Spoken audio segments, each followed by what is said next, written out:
नमस्कार। देश और दुनिया की तमाम फटाफट खबरों में आपका स्वागत है। खबरों के लिए आपसे निवेदन की यदि आपने हमारे चैनल को सब्सक्राइब नहीं किया तो कृपया करके देश और दुनिया की तमाम फटाफट खबरों के लिए आपके अपने चैनल सब्सक्राइब कर लें। आप सब्सक्राइब करते हैं तो हमें हिम्मत होती है सही और सच्ची खबरें और उन खबरों को आपको बताने की जो आपसे छुपाई जा रही है। जी हाँ, लोकसभा में नेता प्रतिपक्ष राहुल गांधी की बिहार से सासाराम से बड़ी जबरदस्त रैली शुरू की गई। उस रैली की मीडिया खबरों को छुपाने के लिए आपको नई चीजें, जो ऐसी चीजें दी गई जिससे उस खबर को छुपाया जा सके, लेकिन फिर भी नेता प्रतिपक्ष राहुल गांधी की खबरें सोशल मीडिया पर जबरदस्त तरीके की छाई रही। इससे ये हुआ कि जो मीडिया, मेन स्ट्रीम मीडिया, उससे ज्यादा खबरें आपको राहुल गांधी की सोशल मीडिया पर देखी गई और इसका आप अंदाजा लगा लीजिए कि किस तरह से खबरें अब आपको छुपाई जाती है। लोकसभा में नेता प्रतिपक्ष राहुल गांधी ने रविवार को बिहार के रोहतास से 1300 किलोमीटर लंबी वोटर अधिकार यात्रा शुरू की। इससे पहले उन्होंने कहा कि आयोग भाजपा के साथ मिलकर चुनाव चोरी कर रहा है। विधानसभा और लोकसभा चुनाव कराए जा रहे हैं, चुराए जा रहे हैं। गरीब की ताकत वोट है, यही उसकी आवाज, उसकी पहचान है। वही ताकत छीनी जा रही है। हम हर कीमत पर वोट चोरी रोकेंगे। यात्रा से पहले सभा में कांग्रेस अध्यक्ष मल्लिकार्जुन खड़गे, राजद प्रमुख लालू प्रसाद सहित महागठबंधन के प्रमुख नेता मौजूद रहे।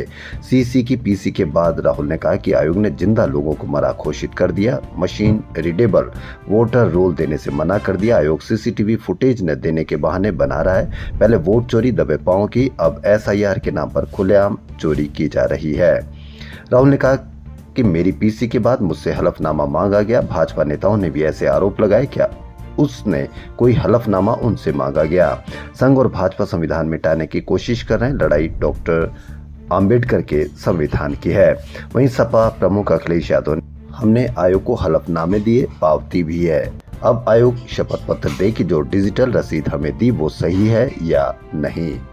वोट चोरी और बिहार में मतदाता सूची गहन पुनरीक्षण में विपक्ष की गड़बड़ी के आरोपों के बीच निर्वाचन आयोग ने अपनी सफाई में यह कहा कि 7 दिन में हलफनामा दे या माफी मांगे, तीसरा विकल्प नहीं। आयोग एक तरह से भूमिका निभा रहा है एम्पायर की। जी हां, एम्पायर की भूमिका निभा रहा है। यदि राहुल गांधी के आरोप सही है तो राहुल गांधी के आरोपों पर बताना चाहिए कि जो उन्होंने पिता के नाम पर XYZ या इस तरह के कोई नाम है वह कैसे उसके नाम आ गए। यदि किसी घर में 80-80 वोटर है तो वो किस तरह से वोटर जोड़े गए। यदि किसी के पते में 0 लिखा हुआ है तो वो किस तरह से जुड़ा है।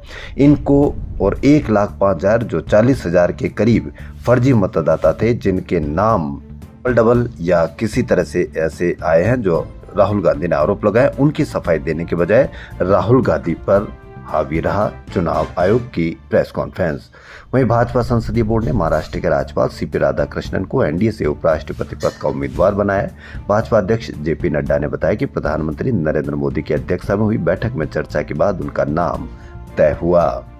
अचानक जीएसटी से आपको खबरें देखने को मिल रही है। जीएसटी, छोटे कारें सस्ती होगी, लग्जरी महंगी होगी, सोना चांदी हीरे पर जीएसटी पहले जैसा। जी हां, जीएसटी से आपको कितना फायदा होगा, कितना नुकसान होगा, अचानक जीएसटी की खबरें कैसे आने लगी है। क्या जीएसटी को राहुल गांधी ने पहले बताया था कि जीएसटी को तरीके से नहीं लगाया गया है या उसको इस तरह से लगाना एक भारी कमी रही और मध्यम वर्गीय या मध्यम लोगों के लिए जीएसटी बड़ा टैक्स साबित हुआ, क्योंकि 65% टैक्स गरीब या मध्यम परिवार से लिया गया। वहीं मध्यम उद्योग धंधे भी जीएसटी की वजह से बर्बाद हुई, यह राहुल गांधी ने पहले ही कहा था। आज 1945 नेताजी सुभाष चंद्र बोस का विमान ताइवान से उड़ान भरते ही क्रैश हो गया। बाद में अस्पताल में उनकी मृत्यु हो गई। ये आज का दिन नेताजी का प्लेन क्रैश की घटना के दिन आज का दिन है। केरल को 21 अगस्त को देश का पहला पूर्ण डिजिटल साक्षर राज्य घोषित किया जाएगा। इसकी शुरुआत 2021 में पुलमपारा पंचायत से हुई। इसकी सफलता को देख राज्य में 21.87 लाख डिजिटल शिक्षितों की पहचान की गई है।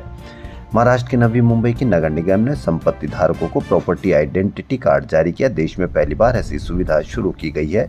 अब करीब 3.5 लाख लोगों को केवल एक कार्ड के जरिए प्रॉपर्टी नंबर, पता, क्षेत्रफल और टैक्स जैसी संपत्ति की सारी जानकारी पैन या आधार कार्ड की तरह एक जगह मिलेगी। जम्मू कश्मीर में आपदाएं थम नहीं रही है। किश्तवाड़ के बाद अब कठुआ में बादल फटने और भूस्खलन के अलग अलग हादसों में 4 परिवारों के 7 लोगों की मौत हो गई। इनमें से 5 बच्चे हैं, जबकि सेना ने 6 घायलों को मलबे से निकालकर अस्पताल पहुंचाया है। इजराइल में प्रदर्शनकारियों ने रविवार को राष्ट्रव्यापी हड़ताल कर युद्ध विराम और गाजा में बंधकों की रिहाई की मांग की है। सड़कों पर जाम, कारोबार बंद और आगजनी के बीच पुलिस ने 32 लोगों को हिरासत में लिया।